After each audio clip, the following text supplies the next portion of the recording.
Greetings, this is Dominique with Season with Salt. I am happy to present to you episode 37. The audio is not as great, but I went live on Facebook and I was able to upload the audio from my Facebook video. So the information is still very good, and so I hope that you enjoy it. I wanted to talk about the nuances of traveling during and after a pandemic. So I'd love to hear your feedback.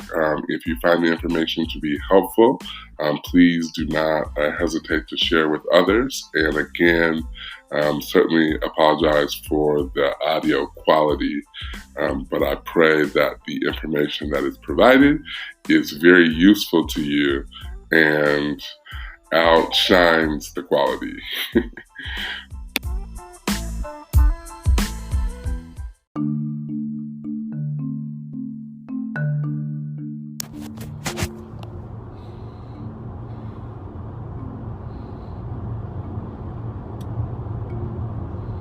Greetings and salutations.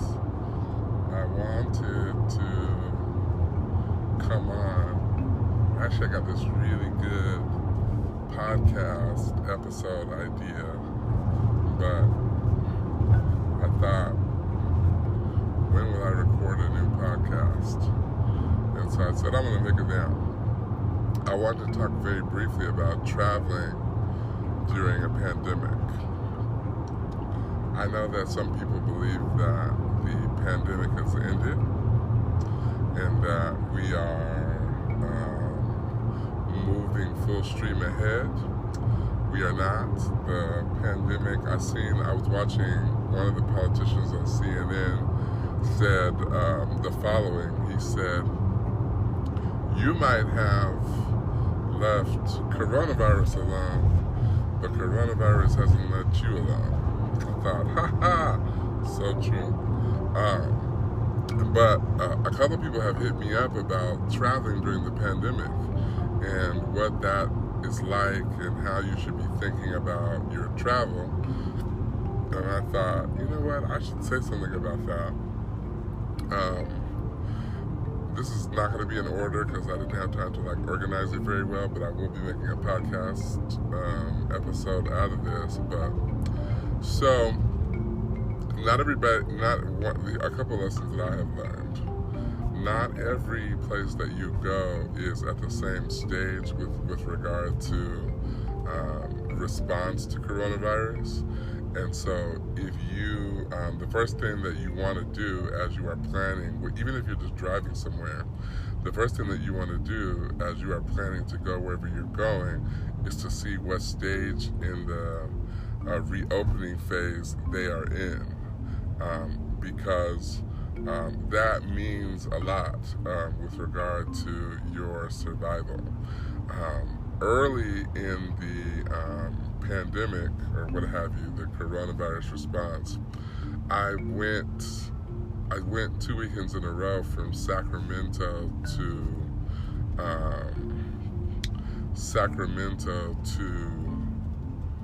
Palo Alto. Sacramento was sort of entering fully and strongly into phase 2. Palo Alto, not so much. It also happened to be the same time when some of the major rioting and or looting and or peaceful protesting and or curfew was taking place. My observations were as follows. Take your own cleaning supplies with you. Take your own cleaning supplies with you, because you don't want to put yourself in jeopardy or your health in jeopardy, assuming that the places that you will go have made the proper adjustment when it comes to cleaning. It's really important to know, even if you can find something really quick that talks about how long the coronavirus stays on surfaces. It's really important to make sure that you have that understanding so you know what to bring, right? I put in a little travel size kit some bleach, I'm gonna be honest with y'all, and some other things that I might need to just wipe things down, hotel rooms, rental cars, stuff like that. They are saying that they are cleaning up well, but I had realized this because I got in a rental car, and I have to see if I can fit in the rental car first before I just jump off and ride off. And so I thought, like, I had gotten in like 3 rental cars, like, before I had decided which car I was going to take. And then I started thinking to myself, like, what if somebody else was doing the same thing, right? So you have to be careful. Disinfectant spray is good as well. If you're planning to stay at a hotel, you might call the hotel beforehand to ask them what precautions that they're taking. There was one night during the pandemic that I was like really bored and needed to get away, or we're still in the pandemic, but it was sort of in the late stages of stage 1 in California, and I drove to a city that was about an hour away from my house. I made a reservation at a hotel, and I got there, and they were like, "Oh, you have to be an essential worker to stay here." I'm like, "But I drove all the way here." So I went and I looked at the room, and it just did something about it. It didn't resonate with me, and so I ended up like canceling the room and like driving back home. So you got to just be prepared to clean your own stuff. The airlines, if you're flying somewhere, they're taking the necessary precautions. I actually was in a shuttle with some flight attendants, and I was asking them questions about their own safety and precautions that the flights were taking. They're not going to. Most airlines are leaving the middle seat open. So you're not going to be sitting next to anybody in particular, but it is good to like wipe down the seat for yourself, because they were talking about all the precautions that they were taking with regard to wiping down seats. But I realized that when I went on the flight, it was a continuing flight, and so they had not asked everybody to leave the airplane so that they could re-clean. They just assumed that the cleaning that they did initially was sufficient. So you need to make sure that you're doing that. The other thing is, I'm not an expert on this. I don't have all the details, but this is in my preparation. I read that if you're supposed to leave the vent open the entire flight, because the vent has a filter that assists with cleaning the air. That's what I read. And so I know sometimes we talk about like, flights are just recycled air. They're taking a lot of precautions in that area. The other thing is, if you're going to a different city or state or a different county, you need to know what stage that they are in. Like I left one state that was in the middle of like comfortably sitting in stage 2 to a city that is comfortably sitting in the middle of stage 1, right? And so now that means something different, because a lot of states are allowing certain counties based on their coronavirus numbers to open up in certain ways. So you might go to some place, like when I went to Palo Alto, you could walk into some places, but you couldn't use the bathroom. And I want to just note it's very, very hard to travel when you don't know where you're going to use the bathroom.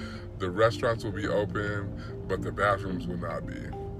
I had a challenge one time because I had to use the restroom, and the only place that was open was a gas station. Listen, I might as well have just pulled over somewhere, because the gas station bathroom was so disgusting that it just felt like coronavirus was in the walls and on the air. So you need to, whatever precautions that you can take, if you can take a bucket or something, this sounds crazy, but if you can take a bucket or something that you can use the bathroom, especially if you're traveling with little children, take that to protect yourself. Hit them doorknobs, take your own hand sanitizer with you.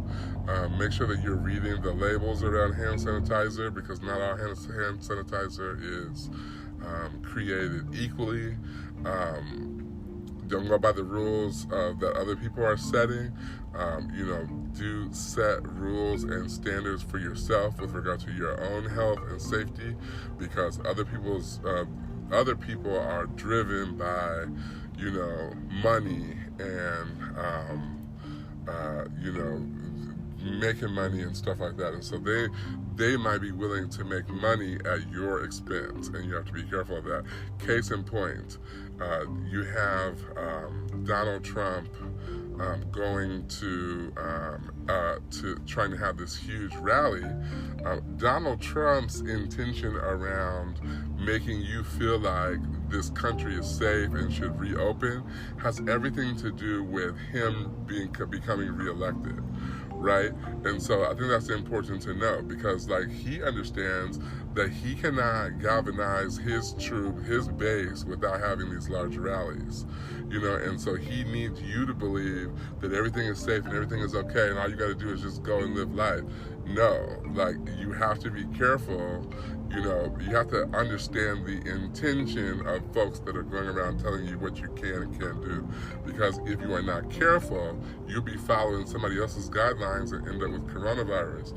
I'm looking at daily the coronavirus numbers in Sacramento County where I live, and steadily for the last, and some of you know this because I posted this on my wall, steadily for the last month or two, even when we were in early stages 1, we're averaging about 30 to 40 new cases every day, and the weekends are even worse, right? As people are going back to work, as more things are opening up, there are more precautions that are required, and you can't trust your employer to protect you. You got to have your own standard for protection, etc. So knowing the stage that your county is in, because you're going to have to eat, you're going to have to get toiletries from the store if you need that. You might have to stay in a hotel or somewhere. You might have to get cleaning supplies, right? You might have to go to the bathroom.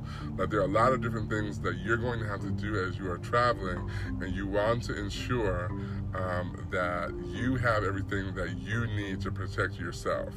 And I will tell you that wet wipes and hand sanitizer, those things are of a premium now, and so there's a little bit of price gouging.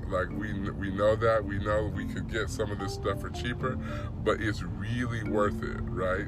Because you have the opportunity to protect yourself, and so it's a couple of dollars, but it is also you saying, this is one of the ways that I'm committed to my health. The other thing that I think is really important as you are traveling is the building of your immune system. And when you are getting snacks and when you are preparing for your trip, taking your vitamins, upping up the vitamins, eating salad, making good food choices, because if you are eating poorly, right? If you are eating poorly, if you're not managing your immune system, even if it's just a common cold, especially if you have allergies or something like that, because a lot of folks, they have allergies and they're like, oh, it's not coronavirus, it's allergies, and they feel like because it's allergies, they can sneeze all over you. And it's just no, don't sneeze on me. A sneeze is a sneeze no matter what the genesis of the sneeze is. Don't sneeze on people. People are also not washing their hands, because the sort of beginning of the movement, when it was wash your hands, wash your hands, wash your hands, wash your hands, and everybody was going to wash their hands, and now that has definitely died down. I know that because I've touched some sticky stuff. I'm how does this get sticky if people have been washing their hands? The things that people don't tend to wipe down because they are not paying attention, doorknobs, if you are going to a hotel, so I went to a hotel and I stayed in the hotel. The hotel was not offering room service. So they're not offering any food service or any cleaning service throughout the stay. And so I had to go to the front desk to get cleaning supplies and extra towels, and I had to put my trash outside the door so that they could pick it up. I had to do all these necessary things, but there were some interactions that I was having with the hotel that even though they weren't cleaning my room, I needed to sanitize my hands as well. If you what's up, Brother Charter? If you're looking for like hotels to stay in around this time, not a lot of them have opened up, but they're slowly opening up. One thing that I strongly recommend is even you can find a nice like 3-star hotel. I'm a 4-star kind of guy, but 3-star hotels and certain brands tend to have washer and dryers in the hotel, and that has been very helpful to me, because when I was at home, especially in the middle of the pandemic, like I was abiding by that. If I go outside, I have to come in, I have to strip my clothes, I have to put those clothes right in the washing machine. When I gone to a different place that is in a different phase of reopening, like they're still struggling with some of the same issues that we were having early on with transmission. And so I've been going to a lot of parks and sitting on a lot of benches, and I know that coronavirus doesn't live as long on certain surfaces, but like it's still important to like not to, if you were doing this before, old folks didn't do this. I don't know if this is a young folks thing or not, but like you shouldn't be like coming home from outside and just jumping or sitting on your bed. Like even your couch for that matter, but definitely not your bed where you spend a lot of time. Like change your clothes before you sit on your bed. Especially if you are traveling, or if you're staying in a hotel and there's nobody to clean the room, you can't just easily change the sheets. You want to be sure that, put a changing of clothes by the door, so that as soon as you get back to your room, you can change clothes. The other thing is that you need to take your wet wipes with you, because I've been noticing that like I haven't seen nobody wiping down no elevator buttons or any of that, and so it's my responsibility to do that if I'm staying somewhere. If you are staying at somebody else's house, do not assume that they have the same cleaning strategy that you have. Do not assume that they have been cleaning up, or that they have the same practices. Carry into your own practice. If you don't want to be disrespectful, but you want to wash some stuff, just say, hey, I appreciate you letting me to stay. I'm going to go by and pick up some laundry detergent, and I'm just going to wash my stuff, if that's okay with you. If they're sensitive around the usage of water, then hey, have that conversation, or find you a laundry mat or something if it's open. But yeah, I think the one thing that I also did was I read everything in the hotel. So anything that they had on the walls about how they were cleaning or how they were preparing, or any services that were available to me to do my own cleaning, like I wanted to make sure that I was cognizant of what those things were, so that I could take advantage of the services that they had provided. I stayed in another hotel that had a different strategy, and somebody did knock on my door asking if I wanted to have my room cleaned, and I was like, no, like I wanted it cleaned, but I just didn't like the way the lady looked. And it wasn't about her race or ethnicity or gender or anything like that. She just didn't look clean to me, so I didn't want her in my room. But I ended up really needing, I didn't want to go, so I just ended up changing rooms anyway. And then I did my own cleaning regimen in my new room, which was very important. So anyway, planning to take a trip is not the same as it used to be. It will not be the same as it used to be. And it's really important that you take the necessary precautions as you are planning. I think that we're gonna see like a lot of, one other thing too, I was staying in a hotel, and they had a hotel dog. Now, I was very disappointed in this, because I'm like, okay, this is a 4 or 5-star hotel, and they have like a dog wandering around the lobby. It concerned me, but I didn't say anything until I seen that the dog had like jumped on the fancy couch in the lounge area. And I went to the front desk, and I was like, I don't know what your I don't know like what your perspectives are on the cleanliness of dogs and all this kind of stuff. And I know this is probably a house dog because the dog was there every day that I stayed there. But the cleanliness is concerning me, and I haven't seen anybody cleaning. Like, can you guys contain the dog to a certain area so that people with allergies and other things who are probably going to sneeze when they come in contact with this dog aren't bothered? And they didn't like that. They were kind of looking at me funny, telling me that it was the GM's dog or something like that. One lady went as far to tell me, it was like, oh, well, the such and such hotel is closed and the GM is over here because we're all working here, and it's just a part of our culture that the dog is here. And I said, but it's also part of your culture that customers are here. So if you lose that dog, customers will still come. If you lose a customer, you're in trouble. So you need to figure out like where to put your dog.